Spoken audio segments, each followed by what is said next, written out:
Tudo bem. Vamos colocar em pé, nós vamos já começar cantando o hino 71, chama Perdão.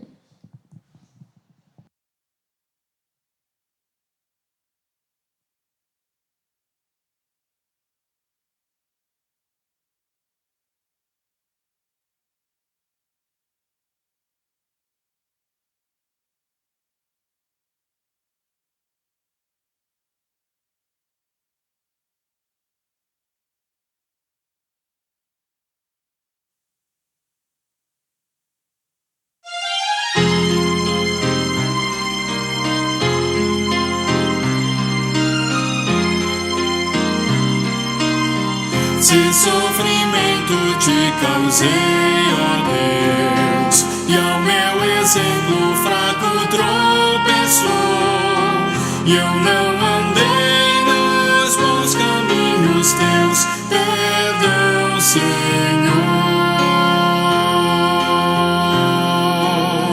Se vão e fútil foi o meu falar, e amor ao meu irmão não demonstrei, ao sofredor eu não quis ajudar, perdão, Senhor.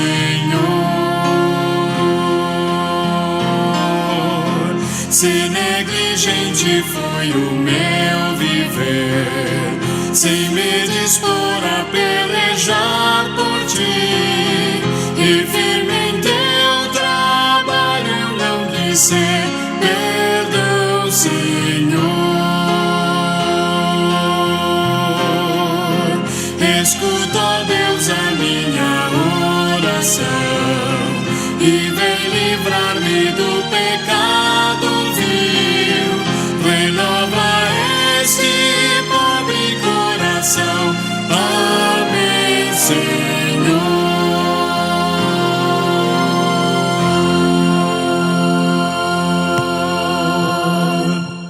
Amém? Podeis assentar. Nesse momento que vocês possam dirigir ao Senhor uma oração de confissão, e depois o presbítero Júnior quebrará o silêncio fazendo oração. Amém?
Amém, irmãos. Gostaria agora de ler, junto com Provérbios 1.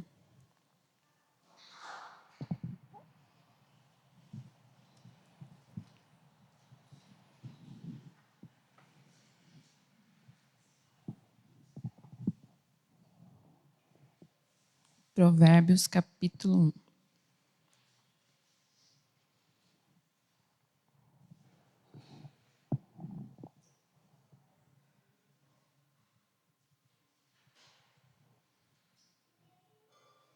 Farei a leitura. Provérbios de Salomão, filho de Davi, o rei de Israel, para aprender a sabedoria e o ensino, para entender as palavras de inteligência, para obter o ensino do bom proceder, a justiça, o juízo e a equidade, para dar aos simples prudência e aos jovens conhecimento e bom siso. Ouça ao sábio e cresça em prudência. Instruído adquire habilidade para entender provérbios e parábolas, as palavras e enigmas dos sábios. O temor do Senhor é o princípio do saber, mas os loucos desprezam a sabedoria e o ensino. Filho meu, ouve o ensino de teu pai e não deixes a instrução de tua mãe, porque serão diadema de graça para a tua cabeça e colares para o teu pescoço. Filho meu, se os pecadores querem seduzir-te, não o consintas. Se disserem, vem conosco, embosquemo-nos para derramar sangue, espreitemos ainda sem motivos inocentes, traguemo-nos vivos como o abismo e inteiros como os que descem a cova. Acharemos toda sorte de bens preciosos, encheremos de despojos as nossas casas. Lança a tua sorte entre nós, teremos todos uma só bolsa. Filho meu, não te ponhas a caminho com eles. Guardas as suas veredas os pés, porque os seus pés correm para o mal e se apressam a derramar sangue. Pois de balde se estende a rede à vista de qualquer ave. Estes se emboscam contra o seu próprio sangue e a sua própria vida espreitam. Tal é a sorte de todo ganancioso, e este espírito de ganância tira a vida de quem o possui. Grita na rua sabedoria, nas praças levanta a voz, do alto dos muros clama, à entrada das portas e nas cidades profere as suas palavras. Até quando, honestos, amareis a necessidade, e vós, escarnecedores, desejareis o escárnio? E vós, loucos, aborrecereis o conhecimento? Atentai para a minha repreensão. Eis que derramarei copiosamente para vós outros o meu espírito, e vos farei saber as minhas palavras.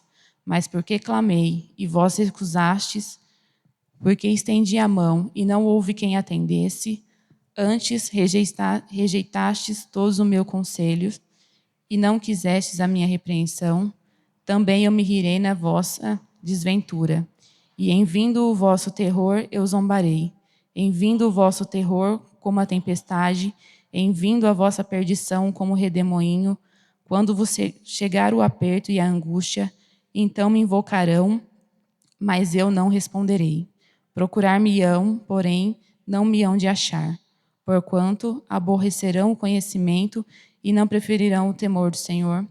Não quiseram o meu conselho e desprezaram toda a minha repreensão. Porquanto comerão do fruto do seu procedimento e dos seus próprios conselhos se fartarão. Os nécios são mortos, porque seu desvio, e os loucos, a sua impressão de bem-estar, os leva à perdição. Mas o que me der ouvidos habitará seguro, tranquilo e sem temor do mal. Uma breve reflexão que eu escrevi, irmãos, e que gostaria de compartilhar com vocês. Provérbios nos fala e instrui sobre a sabedoria. Nos mostra que muitas vezes procuramos em ser super inteligentes e bem instruídos. Isso, de fato, não é um problema. O problema está em acreditar que só isso nos ajudará. No versículo 7 está escrito: o temor do Senhor é o princípio do saber, mas os loucos desprezam a sabedoria e o ensino. Então, o que é temer? Temer significa reverência, respeito, submissão e obediência a Deus e a sua palavra. Se não há temor, somos considerados como os loucos, pois estamos procurando somente algo dessa vida passageira, né? Como viver nessa vida passageira. Então, por que a sabedoria é importante? Para saber a quem ouvir, o que fazer no dia mau, para fugir de quem nos leva para longe de Deus e para também deixar de lado nossa própria vontade, que só nos leva à perdição. Em Provérbios 1, né, no 33, ele conclui: mas o que me der ouvidos habitará seguro, tranquilo e sem temor do mal. Amém?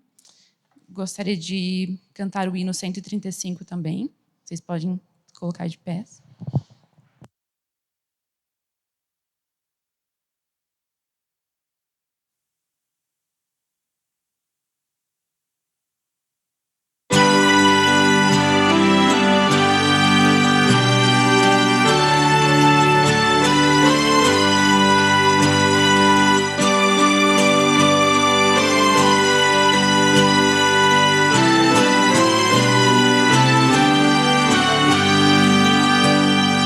Mas de Cristo eu quero ter, seu ensino receber, ter da sua compaixão e da sua mansidão. Mais de Cristo, mais de Cristo, mais do seu puro e santo amor, mais do bondoso Salvador.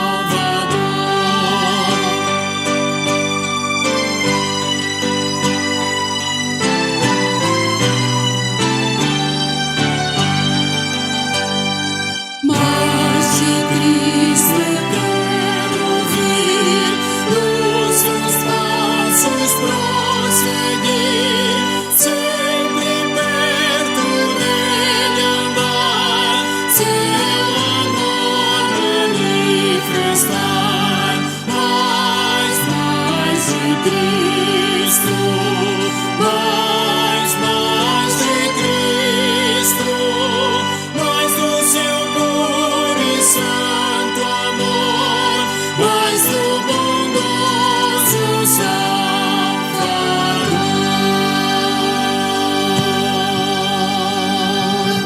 Amém? Vamos orar. Senhor, meu Deus e Pai, nós te agradecemos, ó Deus, porque o Senhor tem cuidado de nós, o Senhor tem nos instruído, Senhor Jesus, nos ajudado, Pai, a buscar mais o Senhor, a buscar a sabedoria, para estarmos mais perto de Ti, ó Pai, e a também nos ajudar e ajudar aos outros a conhecer o Senhor. É que eu te peço e te agradeço em nome de Jesus. Amém. Podem se sentar, irmãos.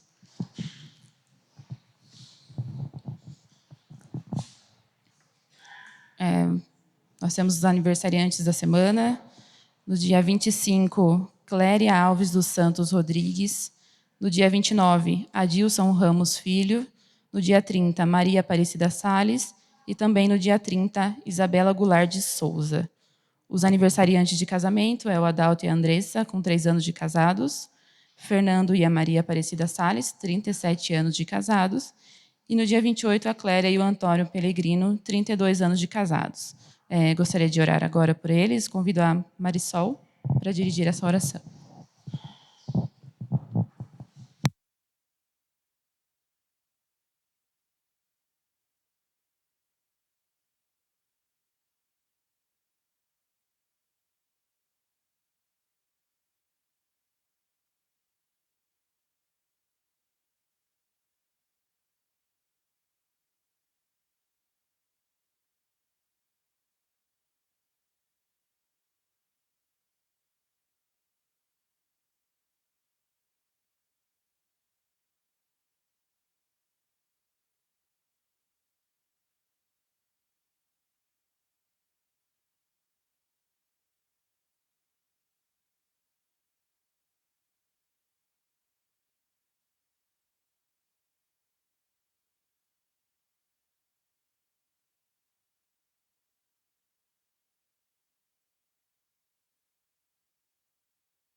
Antes de encerrar, só um recado. Hoje os jovens ficarão aqui junto com os adultos no templo, amém? Cada um pode ir para a sua sala.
Som. Agora o som chegou. Bom dia, meus irmãos. Tudo na paz e Cristo. Meus queridos, nós vamos para a nossa aula e, introdutoriamente, eu gostaria de convidá-los ao texto de Jó, capítulo 42.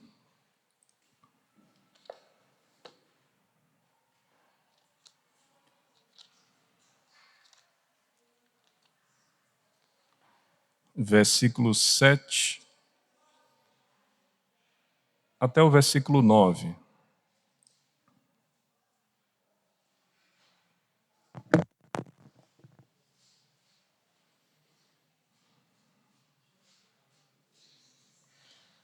Jó vai ficar antes de Salmos.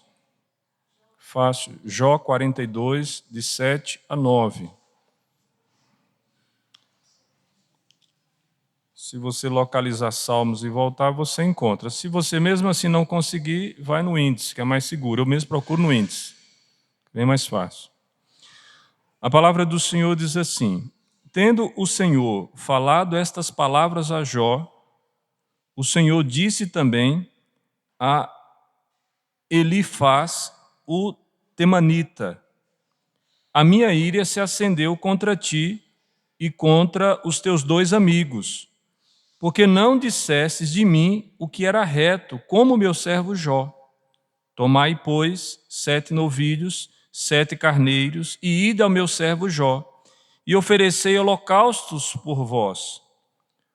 O meu servo Jó orará por vós, porque dele aceitei a intercessão, para que eu não vos trate segundo a vossa loucura, porque vós não dissestes de mim o que era reto, como o meu servo Jó.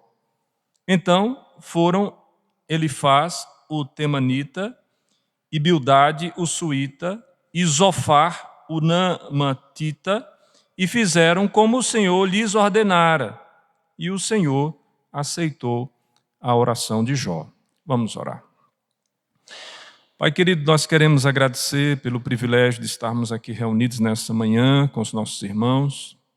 A alegria que o Senhor coloca em nosso coração por saber que quando aqui chegamos, o Senhor já estava preparando esse momento e propiciando para que nessa manhã nós crescêssemos no conhecimento da graça e na prática das Escrituras.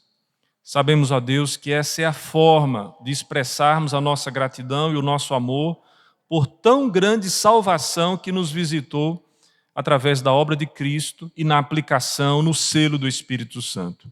Queremos agradecer por isso e também preparar os nossos corações para receber mais uma porção dos ensinamentos do Senhor e sairmos daqui, Senhor, sábios pela instrução da Tua palavra, para vivermos de maneira distinta nesse mundo, de modo que o nosso testemunho possa ser efetivo na evangelização e na procura de almas carentes, almas áridas que carecem de pastor.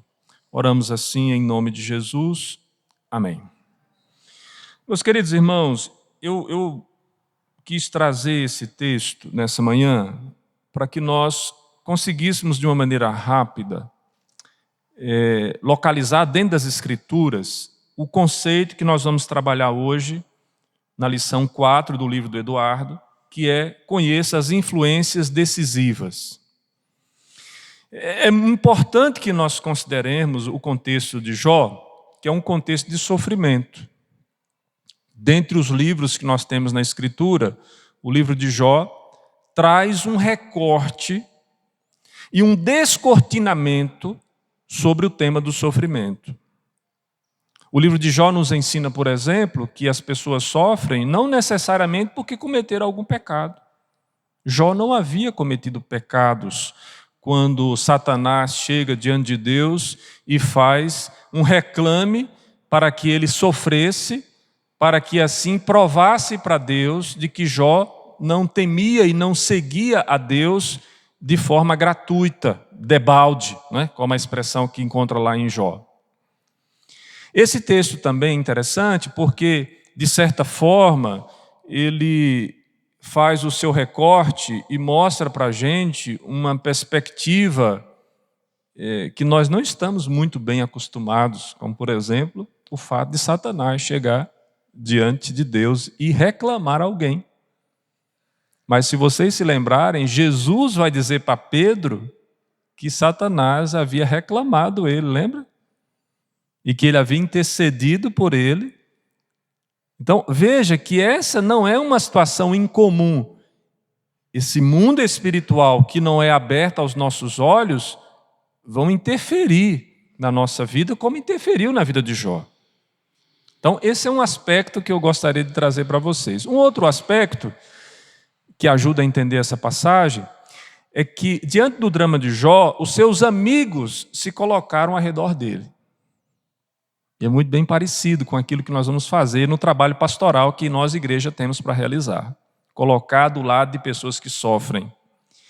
E eu diria que os momentos mais felizes dos amigos de Jó foi quando eles ficaram em silêncio. Porque vocês vão perceber pela narrativa que eles chegam diante de Jó, o sofrimento é tão grande que eles não encontram palavra nenhuma.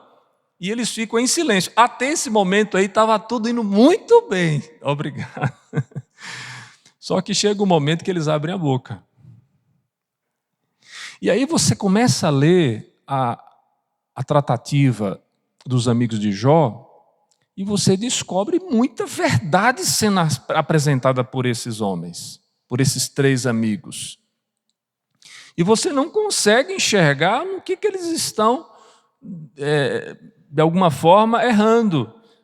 Talvez o pressuposto deles é que levou eles a fazer não uma conceituação errada, mas uma aplicação dos conhecimentos teológicos que eles tinham àquela realidade. E aí a gente precisa aprender uma coisa. Mesmo quando a gente traz uma informação correta, fidedigna, honesta, teologicamente equilibrada, nós podemos pecar por não saber fazer a aplicação corretamente. Não é só saber o que é, mas é saber como usar o que se é. Aquilo que se aprendeu, aquilo que se obteve da reflexão bíblica. Porque tem muita gente aí, em nome de um suposto amor à verdade, que destrói a outra pessoa porque não sabe transmitir a verdade com graça e com amor e, consequentemente, não sabe fazer a aplicação corretamente. Foi o que aconteceu na vida destes homens. Eles tinham pressupostos teológicos interessantes, mas eles não souberam aplicar ao contexto de Jó, porque eles partiram de um ponto, eles olharam de uma forma a situação de Jó, que lhes faltava discernimento para entender que o caso daquele servo de Deus era totalmente distinto. E é exatamente nesses termos, se você olhar no texto aqui, que Jó está sendo tratado por Deus. Meu servo Jó. A mesma expressão que tem no início do livro de Jó, que diz: viste o meu servo Jó, homem íntegro, reto, temente a Deus, que se desvia do mal, porque ninguém é na terra semelhante a meu servo Jó. E aqui o texto está fechando novamente com o meu servo Jó. Só que aqueles amigos que haviam sentado próximo a ele, que a princípio haviam silenciado, mas que abriram uma boca até com verdade, no entanto, sem ter a capacidade de fazer a aplicação correta e, portanto, pecaram por conta disso, esses agora vão ter que prestar contas a Deus pelas suas atitudes. E é interessante, porque qual é a maneira que Deus resolve aquela situação? Deus convida estes homens a fazer o ato religioso comum naquela época, que eram sacrifícios, mas usar Jó como este sacerdote que vai receber aqueles sacrifícios e que vai fazer a intercessão pelos seus amigos. Amigos estes que lhe foram extremamente pesados. Porque, olha só, quem está sofrendo, quem está vivendo uma situação de agrura como Jó estava sofrendo, e ainda tem amigos do lado, lhe massacrando psicologicamente, emocionalmente, mesmo usando verdades para isso. Veja que coisa interessante. Nós podemos estar usando a verdade e mesmo assim estarmos errados na aplicação desta verdade na vida das pessoas. Então, nós encontramos nessa forma que Deus resolve com os amigos de Jó uma peculiaridade que pode haver na vida de todos nós, na vida dos homens e das mulheres de Deus. Meus irmãos, nós somos pecadores e os homens e as mulheres de Deus pecam. Os homens e as mulheres de Deus não são livres de erro. Às vezes as pessoas pensam assim, que ser servo de Cristo, ser servo de Deus, ser guiado pelo Espírito Santo, ser selado pelo Espírito Santo, vai eliminar da nossa vida cometer erros. E isso não é verdade. Todos nós erramos. Todos nós pecamos. Os servos de Deus, eles tomam decisões erradas. Os servos de Deus, eles não são capazes de enxergar tudo. Os servos de Deus, às vezes, têm até o conhecimento teológico, mas na hora da aplicação não consegue fazer uma aplicação correta e peca por conta disso. Os servos de Deus cometem pecados e qual é o caminho que resta a estes? O arrependimento e a fé. O que diferencia os servos de Deus daqueles que não são servos de Deus? O arrependimento e a fé. Mas o erro, o pecado, é comum a todos. Então, a gente precisa tomar cuidado com relação a isso, porque às vezes a gente se comporta como se não pecasse, como se não errasse. E nós somos muito ávidos, principalmente essa igreja de auditório, essa igreja que fica sentada, só observando, que não participa do processo, que não é ativa, que não trabalha, que acha que ser igreja é simplesmente vir no final de semana e assistir uma reunião de culto. Essa igreja ela é muito crítica, ela é muito ávida a encontrar os erros da liderança. Essa igreja não é capaz de colocar a mão na massa e perceber que na hora de fazer o trabalho, a gente comete muitos erros. Né? Eu acho muito interessante, essa caminhada como pastor, né, a gente encontra assim, geralmente pessoas... as mais críticas da igreja geralmente são aquelas que não fazem nada. E essas pessoas que são muito críticas, quando elas começam a fazer a menor coisa que seja, é uma bênção trabalhar na igreja, porque quando você começa a trabalhar e fazer a mínima coisa, aí você percebe, puxa, quer dizer que é desse jeito? E as pessoas se tornam mais indulgentes, mais tolerantes, elas vão baixando a bola. Porque elas percebem que nem tudo que antes elas viam com tanta nitidez é daquela forma, porque de longe todo morro é azul, não é verdade? Mas quando a gente está perto, quando a gente está trabalhando, quando a gente está, usando aqui uma expressão de um amigo meu lá de Espírito Santo, quando a gente está no chão da fábrica, a gente descobre que as coisas acontecem de outra dinâmica. E a gente precisa estar atento com relação a isso. A matéria que nós vamos trabalhar com vocês hoje precisa desses conceitos. Porque se o Eduardo, na primeira lição, deixa claro que para que nós tenhamos relacionamentos saudáveis, nós precisamos de quê? Humildade triplicada, né?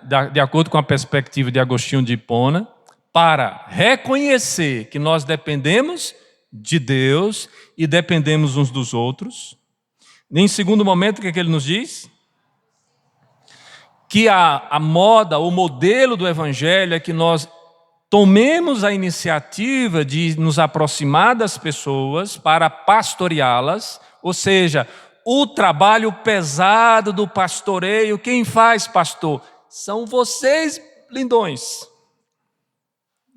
Isso mesmo, vocês. Por quê? Porque vocês estarão numa distância adequada para alcançar o coração das pessoas. E a terceira lição que o Eduardo traz para a gente é o quê? Conheça o coração das pessoas que você vai cuidar, que você vai pastorear. Para esse ponto, eu trouxe para vocês na aula passada, quem não veio aí, compre o livro agora e se vira. Tá? Na aula passada eu dei assim um capítulozinho do Anthony Huckman, Criados à Imagem de Deus, falando especificamente sobre essa antropologia bíblica, ou seja, a doutrina sobre o homem, onde fica claro que nós, como pessoa criada, temos várias facetas que precisamos aprender a lidar. Inclusive, apliquei esse conceito a diferentes doutrinas, inclusive a doutrina da salvação, da santificação e por aí foi. Então, é necessário que nós conheçamos bem sobre nós mesmos. E eu diria para vocês, olha, comprem esse livro, leiam e conheçam um pouco mais sobre você. Às vezes a gente fica buscando aí em horóscopo, búzio, biscoitinho chinês, querendo conhecer, saber coisas do futuro ou sobre nós mesmos. Esqueça isso é tudo bobagem. Compre um bom livro de antropologia bíblica. Compre um bom livro de antropologia bíblica como esse que eu citei para vocês e vocês vão ter informações saudáveis sobre vocês. Muito bem. A quarta lição é: conheça as influências decisivas. E aí é necessário que nós entendamos que para podermos ajudar os outros sabiamente, desejamos conhecer o coração e as influências mais significativas sobre o coração. Entre essas muitas influências estão dois representantes em particular: as outras pessoas e o nosso corpo físico. Pastor, são as únicas influências que nós temos sobre a nossa vida? Não, meus queridos, não. Veja só, preste bem atenção. Nós temos a influência das pessoas, sim, mas temos influência também da cultura. Nós temos influência do trabalho, nós temos influência do dinheiro e todas as outras coisas que estão nessa esfera da vida humana. Todas essas coisas nos influenciam. Nós temos também a influência dos seres espirituais. Eu, ouvindo aqui a nossa superintendente falando sobre ouvir a voz de Deus, ou foi o orador que ela solicitou falando sobre a voz de Deus, acho que foi o orador, né? E me chamou a atenção. Vocês já pararam para pensar a quantidade de vozes que nós escutamos? Nós temos a nossa própria voz, nós temos a voz de Deus, nós temos a voz do diabo, de Satanás, nós temos a voz do mundo. Todas estas vozes, elas estão presentes na nossa vida. É claro que eu estou usando aqui em parte literal, em parte metáfora, né, para que você entenda. Por exemplo, a voz de Deus, ela é algo que pode ser concretamente ouvida. Como? Através da palavra de Deus, que fala ao nosso coração, nossa mente e o nosso coração. Mas tem a nossa própria voz, aquilo que a gente pensa, aquilo que a gente elabora, aquilo que a gente constrói. E, diga-se de passagem, a maneira como nós elaboramos e construímos, ou a maneira como nós interpretamos o ambiente, deriva do nosso próprio coração, embora soframos influências externas em nosso coração. Olha que coisa mais complexa. E aí eu queria que você fizesse um esforçozinho nessa manhã, para a gente gastar mais uns 3 ou 4 neurônios aí nessa aula. Por quê? Porque se a gente não começa a alargar assim a mente para entender algumas coisas um pouco mais difíceis, a gente vai ficar só no leitinho, né? Se vocês quiserem ficar só no leitinho, aí né, não dá para fazer muita coisa por vocês, porque eu sou péssimo para fazer mingau. Né? Mas se a gente precisa aprofundar um pouco mais, é preciso que haja um esforço da nossa parte de pensar um pouco mais, refletir um pouco mais, ler mais, orar mais, para que a nossa mente possa ser devidamente curada pela instrução que vem da palavra de Deus. A palavra de Deus ela é muito simples no que diz respeito ao quesito de salvação.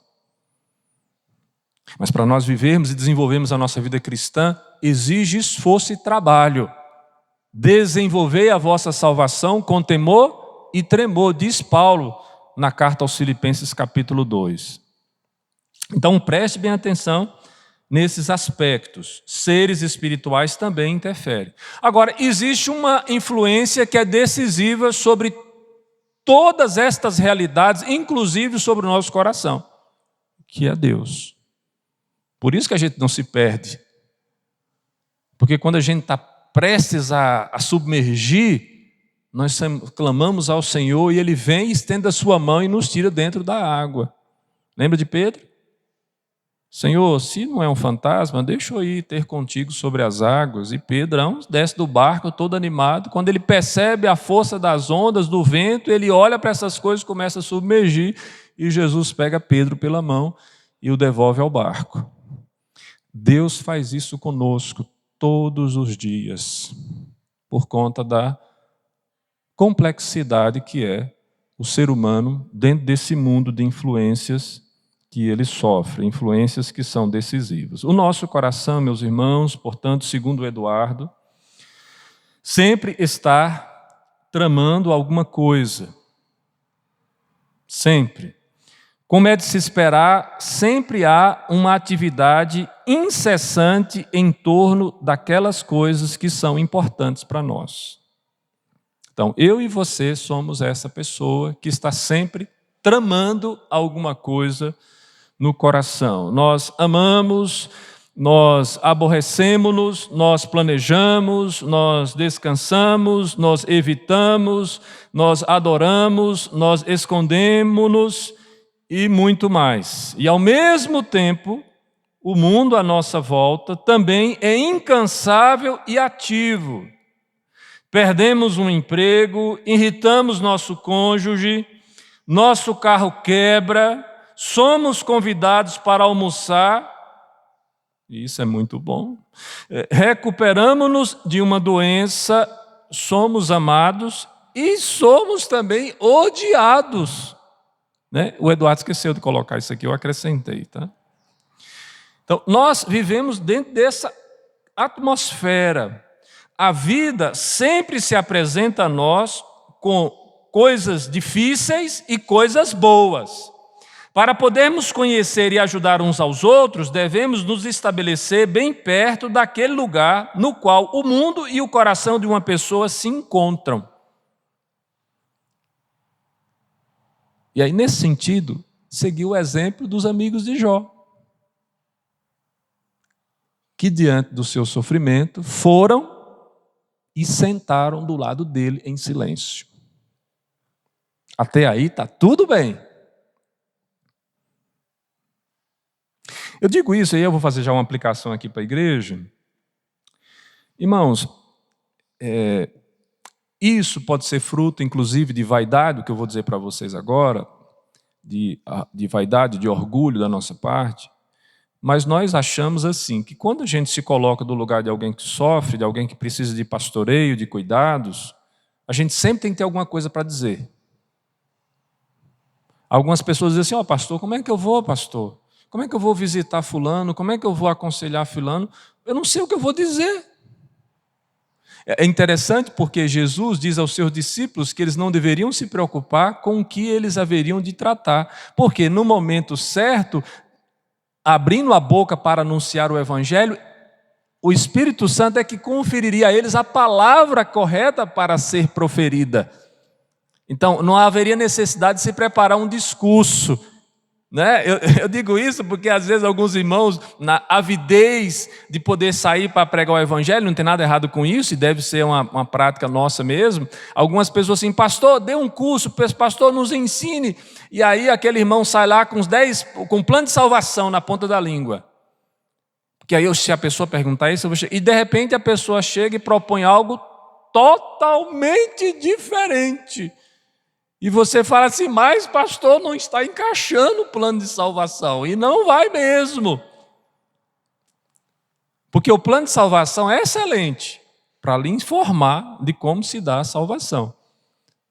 Mas a abordagem com as pessoas precisa ser uma abordagem inédita. Por quê? Porque as pessoas são inéditas. As pessoas são díspares. As pessoas, elas são únicas. E você não sabe qual o estado do coração e qual é a porta ou a janela que está sendo aberta ali naquele momento pelo Espírito Santo para que o Evangelho chegue. Então, no lugar de você preparar um discurso pronto, prepare o seu coração para entrar em conexão com o coração da outra pessoa. E a partir daí, confie de que o Espírito Santo de Deus, mediante a sua vida de devoção e de busca de Deus, vai te dar os elementos necessários para você comunicar o Evangelho da graça. Mas fale, abra sua boca e comece a anunciar a Cristo. E anunciar a Cristo necessariamente não tem a ver com proferir um discurso elaborado e pronto. Tem muitas vezes a ver com o fato de você estar do lado de alguém, com a sua presença e às vezes em silêncio. O Evangelho está sendo pregado. Sem palavra alguma nesse momento. Ou vocês acham que isso não é importante? A presença da gente faz muita diferença. Um paciente, quando está após uma cirurgia, que recebe a visita do doutor, né? Ele vê o doutor encostando no leito dele, isso conforta ele. Não é isso, doutor? Ele se sente seguro. Olha, o doutor passou para me ver. Então é sinal de que eu estou bem. Um professor, quando está do lado de um aluno, que segura na mão do aluno e diga assim, filho, é por aqui, ó. Tu está fazendo coisa errada. Faz assim que dá certo. E o aluno faz, ele diz, puxa, eu estou seguro. Um pai que senta do lado de um filho e com aquela paciência absurdamente colocada por Deus, porque tem que ter paciência para poder explicar pela milésima, quadragésima, não tem mais nem como contar. A mesma lição, da mesma maneira, com a mesma entonação, né? O filho vai se sentir amparado e vai se sentir cuidado, né? Permita-me contar uma experiência para vocês. Esses dias, depois de tantos pedidos, de tantos protocolos, de tantas solicitações, eu resolvi levar o Vinícius para pescar. Levei ele para o lago para pescar. E ele não parava de conversar. Eu falei, filho, a gente não pesca desse jeito. Você tem que ficar em silêncio. Aí ele ficava em silêncio, mas aí ele não se contentava, ele queria fazer algum barulho, aí ele tirava a vara de dentro do lago e jogava de novo. E jogava de novo, e jogava de novo. Eu falei, filho, para pescar, a gente não precisa ficar jogando a vara, não é para matar o peixe com o chumbinho na cabeça dele. Você espera, joga, espera. E aí ele ficava. Daqui a pouco ele falava, pai, puxa a sua vara. Por quê, Vinícius? Eu acho que já comeu sua isca. ensinar uma criança de 10 anos a sentar e ter paciência, e no lugar dele estar preocupado com a isca, com o peixe, porque um pegou um peixe do lado, ele não pegou nenhuma ainda, né? A primeira vez que eu levei ele para o lago para pescar, ele trouxe um grande dilema da vida. Eu falei, meu filho, eu vim aqui para pescar, não para filosofar. Aí ele perguntou, mas que vida injusta, pai, que vida ingrata, em outras palavras, né? Porque nós estamos aqui há tanto tempo, a pessoa que está ali do lado já pegou um peixe. Esse é o momento que você vai dialogar, e que você tem que ter paciência. E que se você não tem paciência, fique calado, porque não é o momento para você estourar. É o momento para você encontrar, no mundo daquele coração de 10 anos, o caminho, a trilha, para você trazer alguma instrução, algum valor para aquela vida. Porque realmente não é fácil pescar. Geralmente a gente gosta do peixe frito. E é interessante porque numa dessas experiências ele foi e não comia peixe, foi e comeu peixe e gostou do peixe frito. Porque não comia peixe, porque não gosta de peixe. Não gosta, quase não deixava eu mais Helena comer. Comeu o peixe quase todo. Mas por que você precisa ter essa percepção? Por quê? Porque para ele, quando ele vai pescar e ele não consegue pegar o peixe, o que é que vem à cabeça dele? Eu queria era comer um peixinho frito. É mais fácil comer o peixinho frito e não se esforçar para pegar o peixe. E por diversas vezes eu tive que voltar para casa sem comprar o peixe na banca, para que ele aprendesse de que pescar é assim mesmo. A gente vai, joga a vara um dia, pega o peixe, outro dia não pega, e que se a gente não pegar, a gente volta para casa sem peixe. Alguns vão dizer assim, vai deixar o menino traumatizado, como é que pode? Olha, irmãos, para com isso, para com essa besteira. Educação exige traumas, tá? Assim é bom que escandaliza logo de uma vez, os irmãos param com essa bestagem. Então, assim, você vai precisar... Desculpa, viu, pedagogo? Desculpa se eu estou transgredindo aí os seus conceitos pedagógicos, tá? Mas é traumatizante. Não tem que dizer que educação é uma coisa simples, né? Porque uma criança sentar de manhã e sair no meio do almoço e não poder se mexer, brincar, correr e pular, já é um trauma. Então, a gente precisa ter essa compreensão da complexidade que é o mundo das pessoas e como nós devemos trabalhar para nos aproximar do coração das pessoas. Não se preocupe em falar alguma coisa, se preocupe em estar presente e próximo o suficiente para que Deus, na sua infinita graça e soberania, te dando o bom conselho, você saiba como instruir. Ou simplesmente estar presente já é o suficiente. Uma dica para vocês importante sobre morte, luto, presença no dia de morte. Não se preocupe em falar muita coisa. Porque quanto mais a gente fala, mais besteira a gente diz. Eu já presenciei tantas cenas em velório, meus irmãos, que dá até para construir um livro. A pessoa morre com 90 anos. A pessoa também é assim mesmo, né? Já estava velho, né? Irmãos, quem perde uma pessoa com 90 anos não está preocupado com a quilometragem. Ou então a pessoa chega no velório e começa a destrinchar a doença que a pessoa tinha que levou à morte. Porque eu tenho um parente que teve uma doença dessa uma vez. Já viu isso em algum lugar? E olha, e aconteceu desse jeito. Mas olha que uma coisa terrível. Esse até que não sofreu muito, né? Então, veja que essas bobagens que são ditas no momento de dor ferem profundamente o coração das pessoas. E o crente no Senhor Jesus tem que ter a sensibilidade de que não precisa estar tão preocupado assim, simplesmente um abraço, um beijo, e dizer, olha, eu estou aqui com você, eu vou estar com você, já é suficiente, se você não tem coisas boas e interessantes a dizer. E aí nós vamos descobrir que nesse processo aí, compreendendo o ser humano, nós vamos ter a medida de como nós devemos participar aí na vida de alguém que sofre.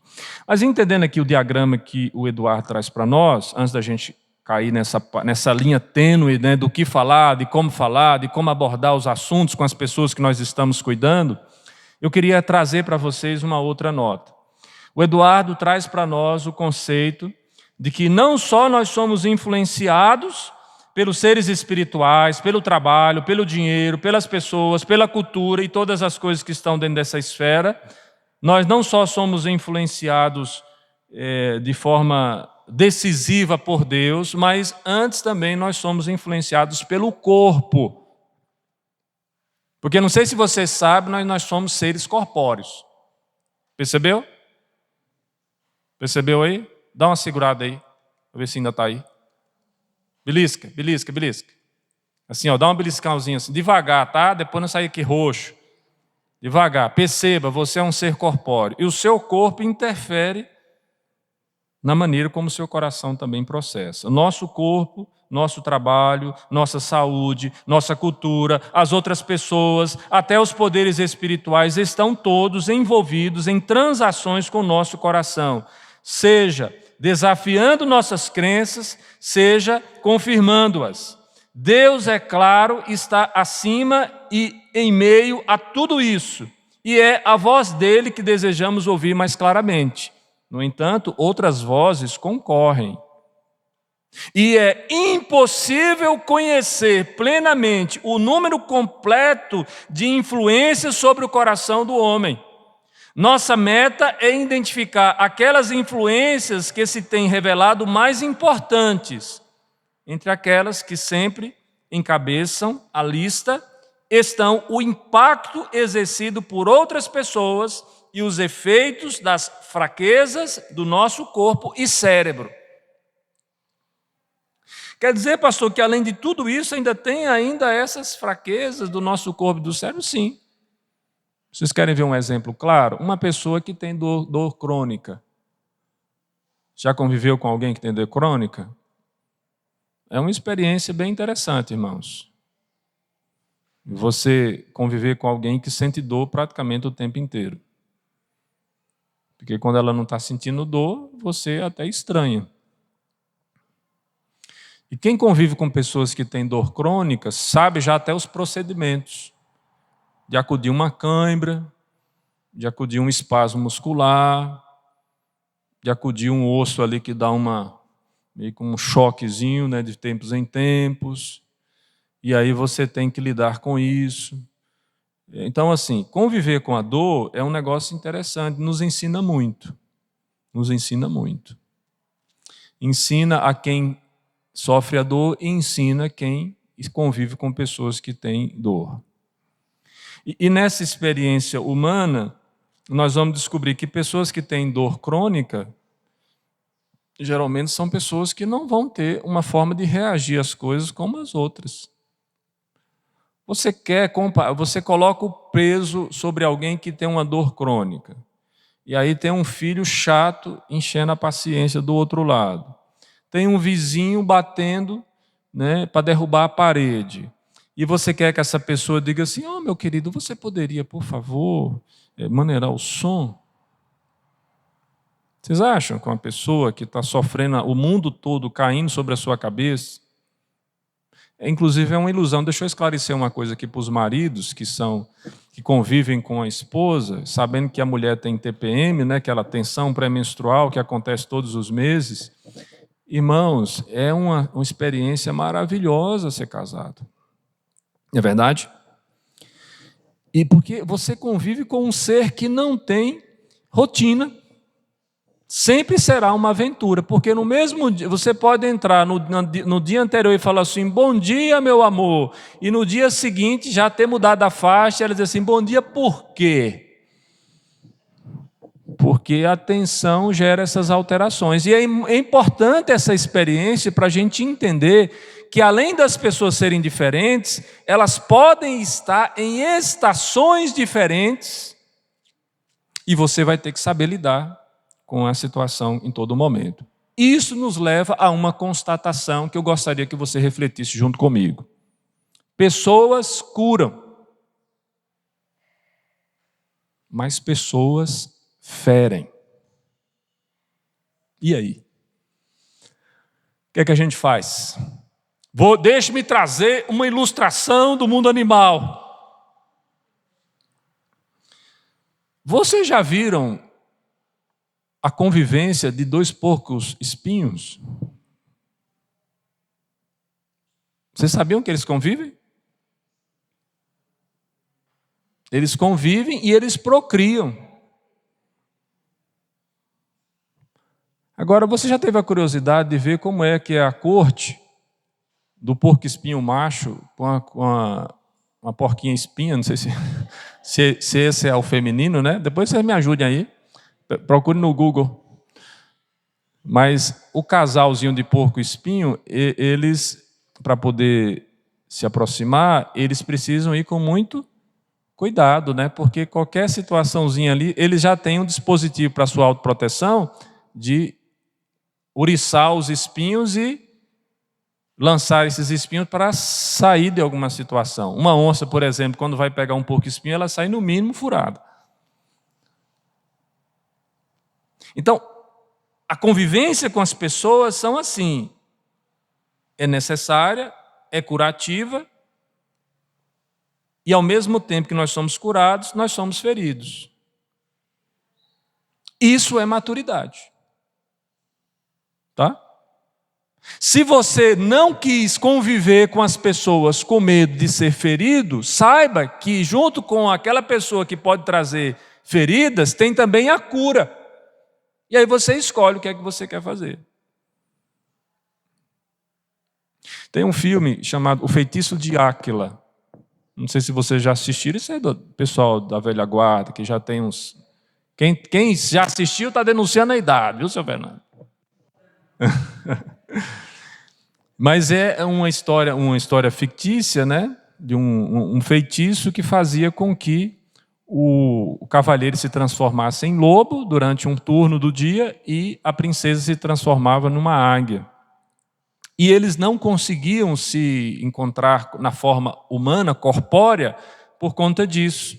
Quando o lobo estava deixando de ser lobo, a princesa estava se tornando uma águia. Quando a águia estava deixando de ser águia, ele estava se tornando um lobo. Então eles viviam nesse impasse, nessa situação. E eu diria que a relação com as pessoas é meio que esse feitiço de Áquila. A gente precisa encontrar a sintonia fina, e a palavra de Deus vai nos dar algumas dicas interessantes. As pessoas, meus irmãos, exercem sim impacto, mas óbvio em nossa vida. Podemos ser paupérrimos, mas julgamos a vida por nossos relacionamentos. Quando temos a riqueza e bons amigos e família, a vida é bela. Quando estamos isolados e solitários, não há dinheiro que possa compensar tamanho sofrimento. Quando somos rejeitados ou abusados, parece que as consequências desses abalos não têm fim. Nossos relacionamentos nos abençoam e também nos amaldiçoam. Então, nós vivemos nesse mundo complexo, desta maneira. Veja só o que é que a Escritura nos traz de alento. Salmo 133. Abre lá o texto, que exalta aí a bênção da unidade, falando sobre unidade na igreja. Ó, como é bom e agradável viverem unidos os irmãos. É como óleo precioso sobre a cabeça, o qual desce para a barba de Arão, e desce para a gola de suas vestes. Ponto. E alguém diz assim, puxa, a unidade, como é bom. Pastor, está faltando o versículo 3. O que é que o versículo 3 diz? Ali ordena o Senhor a sua vida e a sua bênção para sempre. Ou seja, Deus usa o expediente da unidade para abençoar a vida da sua igreja. Agora, a unidade é um negócio fácil? De forma nenhuma. Por quê? Porque somos diferentes, porque pensamos diferentes, porque temos estações diferentes, porque somos seres que estão envoltos em complexidades diferentes, que existem várias influências interferindo. Mas quando Deus propõe a unidade, Ele traz um elemento que unifica a igreja. Qual é? Cristo. Há uma só fé, um só batismo, um só Deus, que age em todos e está em todos. E dessa forma Cristo se constitui, através do seu sangue, o elemento unificador da igreja, que une judeus e gregos. É o que Paulo vai usar na carta aos Efésios. Ao mesmo tempo que nós temos passagens como o Salmo 133, há também uma grande maioria dos salmos que identifica a dor do isolamento, de amigos que agem como inimigos e de inimigos que agem como tais, além do fardo da injustiça. Quantas vezes o salmista pega a pena para falar sobre essas coisas? Ele está sofrendo. E por que nós nos identificamos tanto com os salmos? Porque os salmos vão falar expressamente sobre experiências que são muito próximas àquelas que nós temos, em relação a esses temas que aqui citei. Mas o interessante, meus irmãos, é que nós sabemos que Deus está operando em meio a relacionamentos difíceis, abusos e opressão.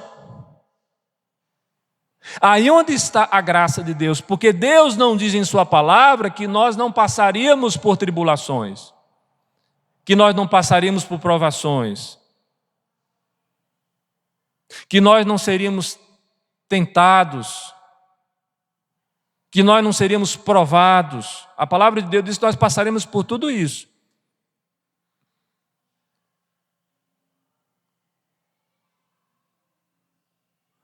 A diferença está que Deus estaria conosco em todos esses momentos. A sua graça. O que é que Paulo aprende na caminhada com Cristo? Ele está lutando, ele está sofrendo, ele está... Gente, Paulo passou de perseguidor a perseguido. Paulo era recebido nas cidades onde ele ia pregar o evangelho, às vezes com uma boa recepção, às vezes com pedradas. Por isso que ele diz, eu aprendi a viver contente em toda e qualquer situação, tanto ser humilhado como ser exaltado. E que eu já tenho experiência de todas estas coisas. Tudo posso naquele que me fortalece, né? Filipenses aí falando para nós nesse momento. Paulo tinha experiência de todas estas coisas. E Paulo tinha um espinho na carne que nós não conseguimos decifrar que espinho é esse. E o que é que Paulo aprende de ter insistido e orado a Deus por diversas vezes? Deus fala para ele, Paulo, a minha graça te basta, que é a capacidade de poder viver no meio de todas essas agruras, tribulações, sofrimentos, e com a graça de Deus ter paz, ter alegria, ter amor. As pessoas não entendem, mas aqueles que são alcançados pela graça de Deus são submetidos a pressões das mais diversas, das mais intensas, de situações que naturalmente as pessoas se desesperariam, dariam cabo da própria vida, mas elas permanecem inteiras, firmes, sangrando, mas inteiras. E as pessoas perguntam, de onde vem essa força? Vem da graça de Deus, vem da presença de Deus na vida da gente, porque Deus ele vai trabalhando, ele vai interferindo, e em situações difíceis, de abuso, de opressão, mesmo lá, a graça do Senhor nos assiste. Não sabemos o que vai acontecer, mas sabemos que Deus está no comando de todas as coisas. Isso traz grande consolo. O êxodo dos israelitas, por exemplo, do Egito, começou porque Deus estava respondendo aos gemidos dos escravos, embora eles nem sequer estivessem clamando a Deus. O próprio Jesus, o nosso grande sumo sacerdote, adentrou esse mundo de incompreensões e violência quando se tornou semelhante aos irmãos para ser misericordioso e fiel sumo sacerdote, aquele que age em favor de aflitos e maltratados. Veja lá, Hebreus capítulo 2, versículo 17, e leia bem forte aí para a gente.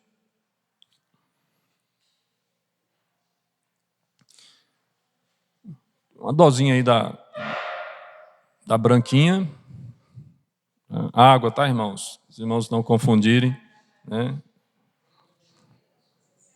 Hebreus 2,17. Hebreus.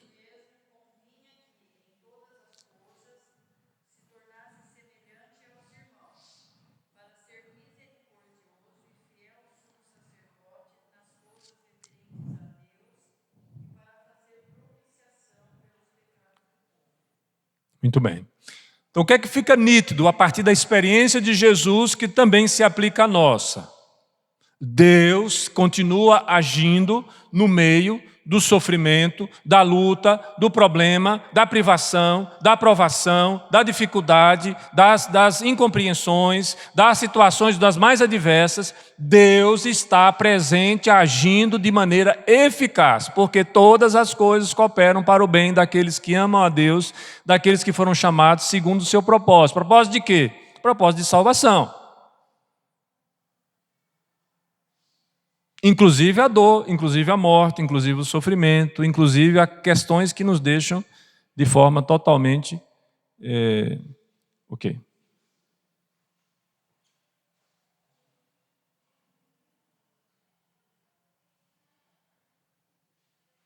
Agora, molhando a palavra, fica bem melhor.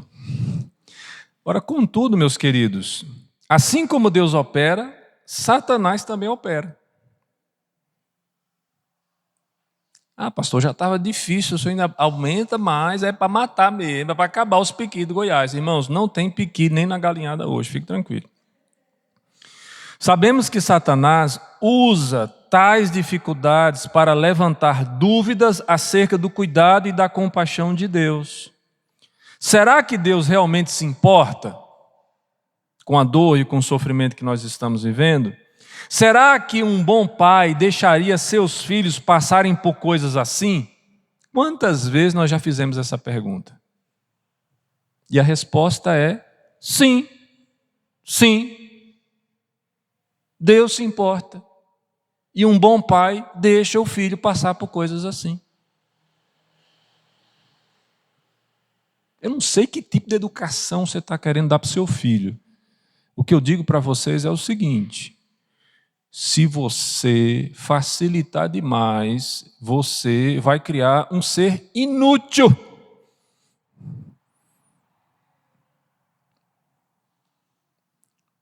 Desde que o menino põe a cara fora lá, já começa a passar por situações complicadas, porque ele está lá quentinho, acomodado, dentro das vísceras da mãe, aquele processo todo ali.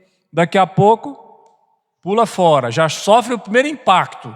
Um frio miserável de grande e um tapa na bunda para chorar. É a primeira coisa. Por quê? Ah, pastor, mas que judiação, pega os bichinhos assim, dá aquele... Meu amado, é que se não chora, se o menino não chora, fica cheio de no Nordeste a gente chama de resto de parição. Fica cheio de coisa dentro das vias, ele precisa chorar mesmo para botar para fora. A enfermeira vai ter que cutucar lá para limpar e tal, o ouvido, o nariz, a boca, aí mete o dedo lá dentro, limpa e tudo quanto é menino. Quando você encontra aquela coisinha vermelha lá fora, é porque já foi esfregado de tudo quanto foi jeito. E se você, a mãe, olhar, você fala assim: não, está judiando do meu menino. Mas se não esfregar, o bicho não sai, tem que dar umas... né? Já começa desse jeito. Já tem contato com os vírus, já tem contato com as doenças, já tem contato com o irmãozinho ciumento que está lá sufocando à noite porque está tomando o lugar dele na casa. Ou vocês acham que isso não acontece? Fiquem espertos, esse menino é bicho atrapalhado do juízo. Então você tem que ter compreensão que o mundo fora é hostil. Agora, você quer criar um filho numa bolha? Aí não dá. Porque o mundo é agressivo. Nós precisamos ensinar os nossos filhos a lidar com essa situação, porque haverá situações agressivas. E um pai responsável é aquele que é capaz de delimitar estas coisas como Deus faz. Deus permite que nós passemos por provações e dificuldades, mas não além daquilo que a gente possa suportar. Mas Deus permite, faz parte da experiência humana. E às vezes, uma pessoa que está sofrendo, ela precisa sofrer. E você precisa simplesmente estar do lado dela, esperando o tempo de sofrimento dela. Difícil, né? Mas é a realidade. Tentar amenizar o sofrimento nem sempre é a solução. Até mesmo na vida da igreja. Permita-me fazer um exemplo aqui para vocês, da nossa convivência. A minha chegada aqui na igreja de Araras, eu percebi assim, que era uma igreja que tinha muitas áreas que precisavam ser ativadas. E muitas coisas eu fiz por vocês. E muitas coisas eu consegui, com a graça de Deus, encontrar pessoas que depois de um tempo passaram a fazer.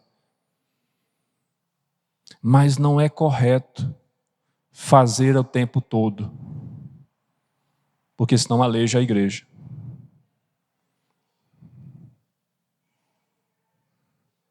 A igreja precisa ter iniciativa. Por exemplo, estava observando hoje aqui pela manhã uma jovem delicada como a Isa, né? Embora seja lutadora de jiu-jitsu, mas tem um curto-circuito, ninguém, ou pelo menos uma grande parte da igreja, fica só observando. A menina não tem iniciativa de levantar e ir lá ver o que está acontecendo. Ó, irmãos, a gente precisa ter pelo menos brio. Como é que vê alguém numa situação como essa e não levanta para ver o que está acontecendo? Iniciativa, sangue no olho.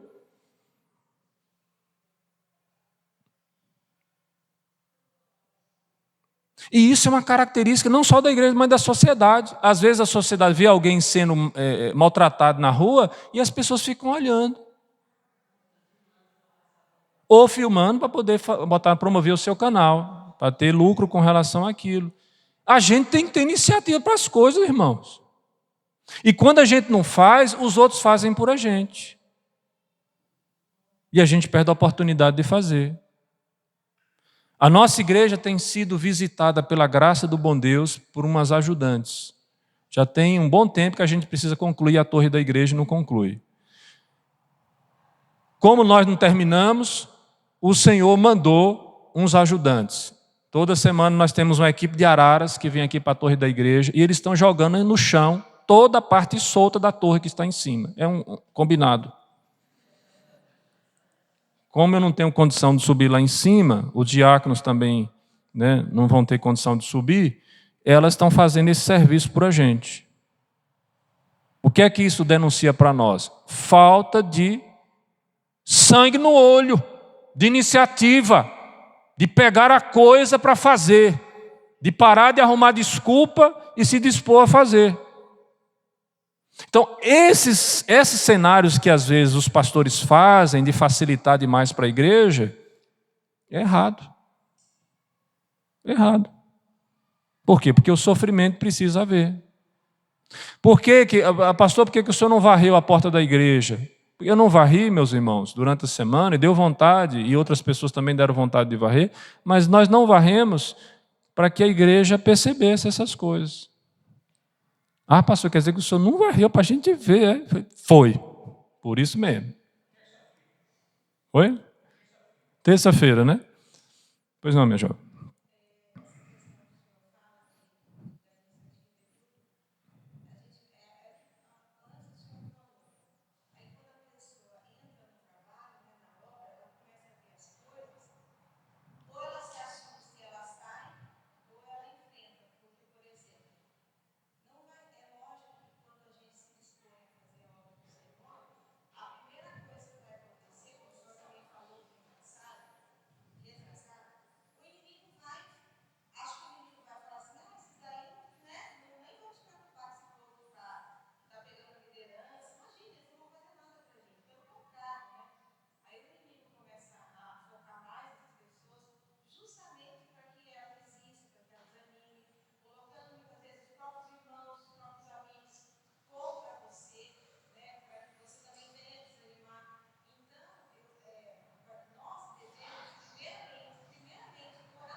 Sim. Então a gente precisa, a nossa igreja aqui, esta igreja aqui, o Senhor tem falado há muito tempo sobre levantar e trabalhar.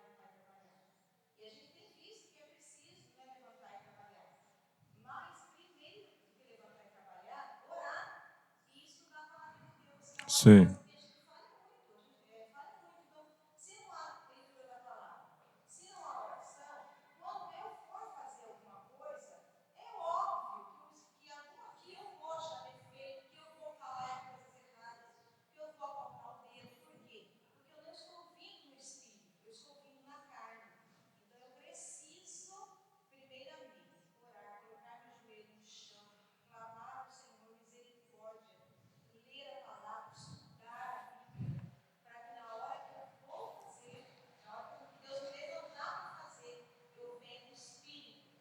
Sim. Qualquer coisa que acontecer, eu vou continuar orando e clamando a Deus, que Deus vai ajudar a levantar cada vez mais a obra dele. Entendi. Só para 10h18, a nossa aula vai até? Então, todo o prazo, né? Eu vou só fechar aqui para a gente não perder o foco aqui. Irmãos, eu concordo com o que a Maria diz em parte. Eu concordo com tudo que ela disse, só um aspecto eu arranjaria do seu argumento. Não é ficar orando e lendo a Bíblia para depois você trabalhar. É orar, ler a Bíblia e trabalhar. Tudo ao mesmo tempo. Ah, pastor, pode ser uma coisa de cada vez. Não pode ser uma coisa de cada vez, não. É tudo do mesmo jeito, é tudo ao mesmo tempo. A vida é dinâmica. Para dessa mania que a gente fica de, eu vou fazer um negócio aqui para depois me preparar. Não tem esse negócio. É sangue mesmo, é sangue andando na canela mesmo. A gente sai todo dia para pegar o leão. Todo dia a gente acorda para correr do leão ou para comer a zebra. Você escolhe o que você quer fazer. É assim, todo dia. Leitura, oração, vida com Deus e trabalho. Tem uma expressão bastante interessante, peculiar ali na reconstrução dos muros de Jerusalém, quando Esdras vem pelo decreto real, é que eles disseram assim, que eles tiveram, que na reconstrução dos muros de Jerusalém, está com a pá de pedreiro na mão e a espada na outra. Então, a vida cristã é assim, é pá de pedreiro e espada na outra. Eu queria passar um tempo servindo como pedreiro. Não dá. Ou você é pedreiro e você é soldado, ou você não constrói nada. Então, a vida cristã tem dessas peculiaridades. Tem gente na igreja, se você está esperando terminar esse curso, para você receber um diploma, e você, agora pastor, estou disposto a trabalhar. Tu vai morrer e não vai fazer nada. Entendeu? Porque você não vai ter um diploma para isso e você nunca vai estar preparado o suficiente para fazer alguma coisa na igreja. Por que você não vai estar preparado o suficiente nunca? Porque quem vai capacitar você, lindão, é Deus. Para você depois não ficar batendo no peito dizendo assim, eu fiz.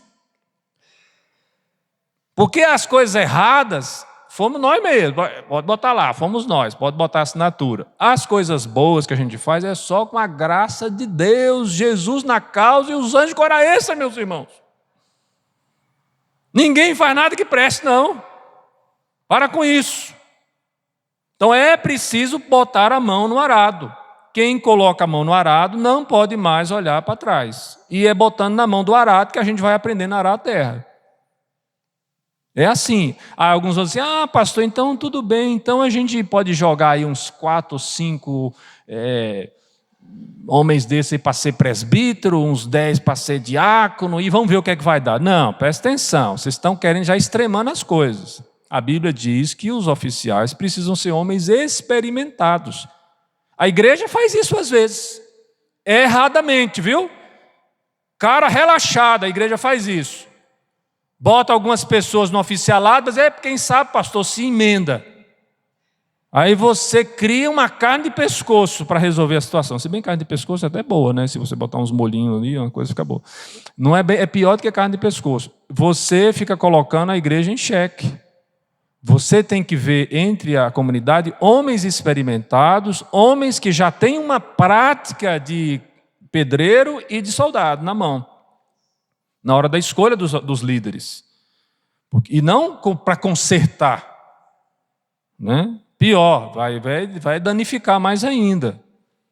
Agora, com relação à vida do crente, à vida da igreja, à vida da disposição, da circunstância, o que eu estou falando não é nem sobre serviço, eu estou falando sobre sofrimento. Os pastores pecam quando eles tentam amenizar as dificuldades para a igreja. Os pastores estão errados quando fazem isso. E eu confesso meu pecado. Os irmãos me perdoem. Porque muitas vezes eu fiz por vocês e não devia ter feito. Me arrependo de ter feito isso. E espero fazer da forma certa da próxima vez. Porque quando você facilita demais, primeiro, as pessoas não aprendem. Segundo, as pessoas não valorizam o que é feito. Isso acontece na criação dos nossos filhos, isso acontece na igreja, isso acontece no trabalho, isso acontece em todas as esferas humanas. A gente tem que tomar cuidado com relação a isso. As circunstâncias, todas as circunstâncias dolorosas, podem provocar um estrondo de vozes dissonantes, as quais revelam e esmagam o nosso coração, e todos nós estaremos subordinados a essas vozes. E essas nossas respostas também são dissonantes. E aí deixa-me fechar alguns exemplos aqui. Acho que o Guel tinha levantado a mão. Só um minuto, viu, Guel? Um exemplo. Podemos confiar no poder e na justiça de Deus e permanecer agradecidos. Podemos tornar-nos amargos e assumir as rédeas da situação. Podemos permanecer confiantes no amor de Deus por termos os olhos fitos em Jesus. Podemos acreditar que Deus está distante, indiferente à nossa dor. E isso ao mesmo tempo. Vai entender. Exemplo. A pessoa está aqui, enfrentando os profetas de Baal, né? Deus, clamando a Deus, Deus desce fogo lá e sapeca tudo quanto é holocausto, até as pedras do holocausto se tornam pó. Logo na sequência, o que é que está acontecendo com esse personagem bíblico? Lembra quem é? Elias. Elias vai para a caverna e fica escondido, fala assim, meu Deus. Aí Deus tem que ir lá com toda a paciência, fala, Elias, rapaz, sai daí, homem de Deus. Toma tenência. Tem muitos outros que não se dobraram a Baal, rapaz. Vamos lá, vamos trabalhar. Elias está lá. Então, esse processo humano que acontece comigo e com você precisa ser considerado quando eu vou me aproximar de alguém. E a gente precisa fazer isso de uma maneira muito eficiente. O texto aqui do Eduardo vai dar algumas pistas interessantes para isso. Pois não, João?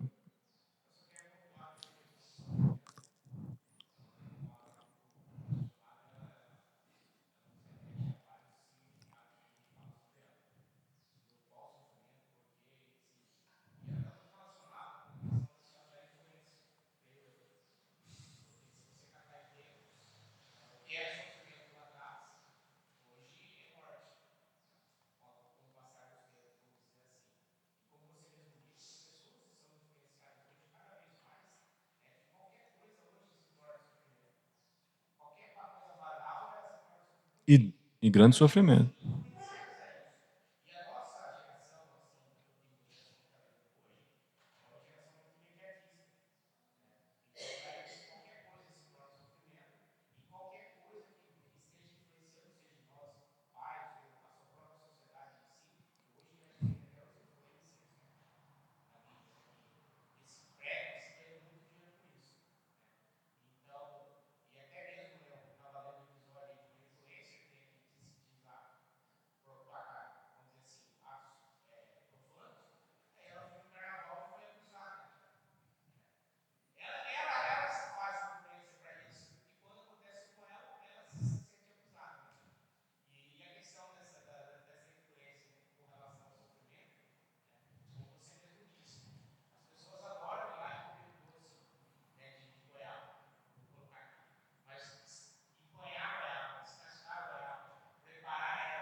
Exato.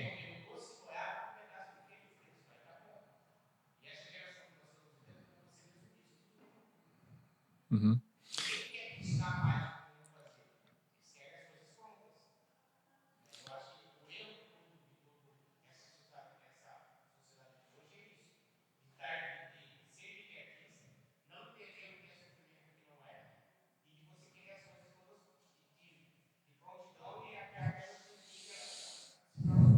Exato. Boa participação, Kel e Malu. E eu queria até aproveitar, porque até as coisas de vocês estão intercaladas, e dizer para vocês, responder para vocês com um poeta da música popular brasileira, Renato Russo. Ele tem uma canção que tem como título Pais e Filhos. Não sei se vocês se lembram dessa canção. Os mais novos nem sabem que existiu isso, né? Ô, gente, desculpa aí, tá? Foi mal, não viu, Camille? Não foi, viu, Isa? Não é para segregar vocês, tá? Samuel. Mas nessa música, Pais e Filhos, ele diz assim: você culpa seus pais por tudo. Isso é absurdo. São crianças como você. O que você vai ser quando você crescer? Antes disso, e aí agora eu vou massacrar mesmo, agora eu vou judiar, né? Clara Nunes. Né? Clara Nunes? Seu tempo? Não sei se eu estou me referindo se é a cantora correta, mas aquela que diz assim, como Elis Regina, não Clara Nunes, Elis Regina. Né? E ela tem uma canção que fala exatamente sobre essa situação, né? Como fazia, né? Como se comportavam os nossos pais.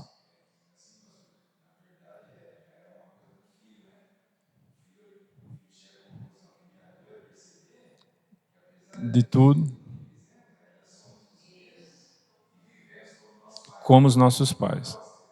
Exatamente. Olha, Belchior e Elis Regina canta, né? Isso. Então você tem nessas canções, tanto de uma geração mais nova, que não é tão nova para as meninas aqui, mas uma geração mais antiga como de Elis Regina, essa crítica que a gente faz de que a nossa geração, na verdade, irmãos, nós estamos em conflito de gerações sempre. Mas o que é que o Evangelho se propõe? A conectar as gerações. Veja que a vinda do Messias seria aquele que converteria o coração dos pais aos filhos e o coração dos filhos aos pais. A igreja precisa ser um ambiente onde as gerações se conectam, onde nós aprendemos a conviver com as nossas diferenças. E essas convivências, essas diferenças gerarão sofrimentos, e sofrimentos que são necessários para o nosso crescimento. Onde, diante de situações que nos contrariam, no lugar da gente desistir, a gente deveria perseverar, persistir, fazer aquilo que é a vontade de Deus, expressa na palavra, e nesse sofrimento crescer e amadurecer. Porque se nós não agirmos desta maneira, diante da complexidade que é o coração humano e de todas essas vozes dissonantes que nós temos e das reações possíveis, nós não crescemos, nós não amadurecemos. Por isso que a gente precisa considerar o fato de que auxiliadores devem caminhar com cautela nesse ponto. Cuidado com as suas ações prontas, com seus julgamentos prontos, com as suas preconcepções sobre as pessoas e sobre a vida e sobre as situações da vida. Essas respostas revelam, meus queridos, questões importantes, porém, ao cuidar de outras pessoas em geral, não devemos ir diretamente a essas respostas do coração. Em vez disso, detemo-nos nos relacionamentos que têm sido dolorosos. Não começaríamos uma conversa com Jó dizendo: como você respondeu diante do Senhor à morte dos seus filhos e suas próprias dores e sofrimentos? Não se faz isso. Essas perguntas demonstram falta de compaixão e são quase sempre desnecessárias. Vocês estão entendendo? Você precisa estar ao lado. Você precisa estar pronto para ouvir como vai você e esperar para ouvir a resposta. E quando a pessoa te der a resposta, não seja apressado para ir no ponto da sua dor, do seu sofrimento. Deixe que ela, à medida da caminhada, tenha liberdade de expor para você. Isso é muito interessante, porque, mais uma vez, deixa eu usar o exemplo pastoral para essa situação. Às vezes o membro não sabe, mas tem muita coisa que o pastor sabe sobre você e que você não sabe, porque você está o tempo todo dando sinais em relação a isso. Mas tem coisas que você acha que o pastor sabe e ele não sabe. Não sei se vocês conseguem entender. E tudo isso faz parte da mesma realidade, entendeu? Às vezes a pessoa age como se o pastor soubesse, e o pastor não sabe, o pastor fica perdido. E às vezes a pessoa age como se o pastor não soubesse, e o pastor já sabe. Porque nessa dinâmica humana você encontra tudo isso. Agora, tomemos cuidado, por quê? Por conta da nossa pressa, que é o de querer comer goiabada já com queijo cascão, né? De preferência queijo da Serra da Canastra. Falando nisso, irmãos, deixa eu abrir aqui para vocês uma coisa aqui. Irmãos, eu ganhei um presente essa semana de um queijo trufado da Serra da Canastra. Não saiu da minha memória até agora. Fecha parênteses, né? É uma memória afetiva, né? Memória afetiva gastronômica. Nós queremos colecionar experiências boas, assim, né? Como comer um queijo trufado, mas nós não estamos dispostos a comer as ervas amargas junto com a pessoa que nós amamos. É mais fácil comer o queijo trufado do que comer rúcula, não é? É mais fácil comer algo doce do que o jiló. Mas comer o jiló com alguém é importante. Ah, pastor, mas essa pessoa está comendo jiló, ela quer que eu coma também. Tá. O que é que Cristo diz em relação à nossa caminhada uns com os outros? Chorai com os que choram, se alegrem com os que se alegram. A pessoa quer chorar e você chega lá fazendo graça. Não, deixa a pessoa chorar, miserável. Ela quer chorar, ela precisa chorar, ela está com o coração pesado. Não é momento de você fazer piada. Eu digo isso porque eu vivo de um contexto assim. Nós nordestinos, nós somos assim. A pessoa está lá sofrendo e você chega e apronta, né? Você faz piada. A pessoa daqui a pouco ela está rindo, ela não queria rir, mas ela é forçada a rir.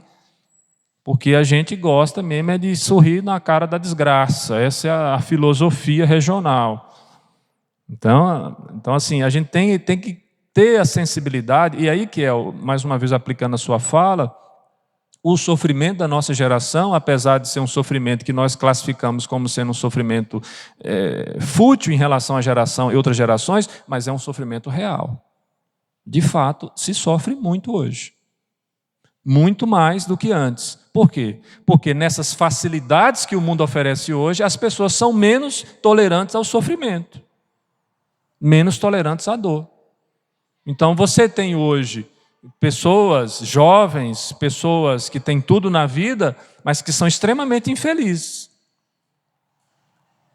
E você tem pessoas que não têm absolutamente nada e que é extremamente feliz. E às vezes você pensa, e aí eu vou dizer uma coisa para vocês, até aplicando aqui um conceito, presta atenção no que eu vou falar para vocês agora, tá?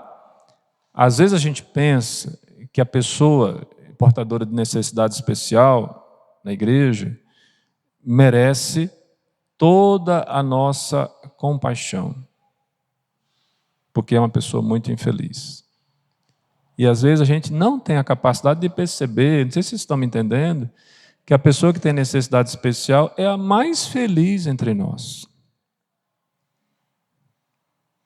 E às vezes até a mais capaz, porque percebe coisas que vocês não percebem.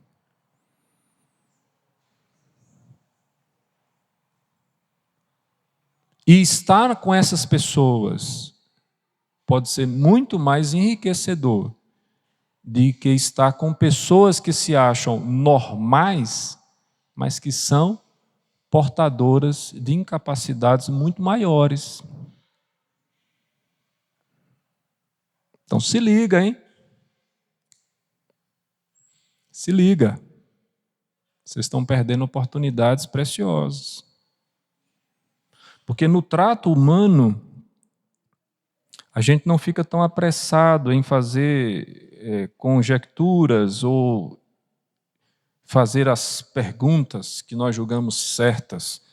Nós precisamos simplesmente nos envolver e entender que a pessoa humana exige da nossa parte uma postura de alguém que exerce compaixão e que, mesmo não entendendo às vezes, está ali do lado, pronto para ajudar, conviver. Jesus chega para a mulher adúltera, preste bem atenção. O que é que Jesus disse para aquela mulher? pouquíssimas coisas.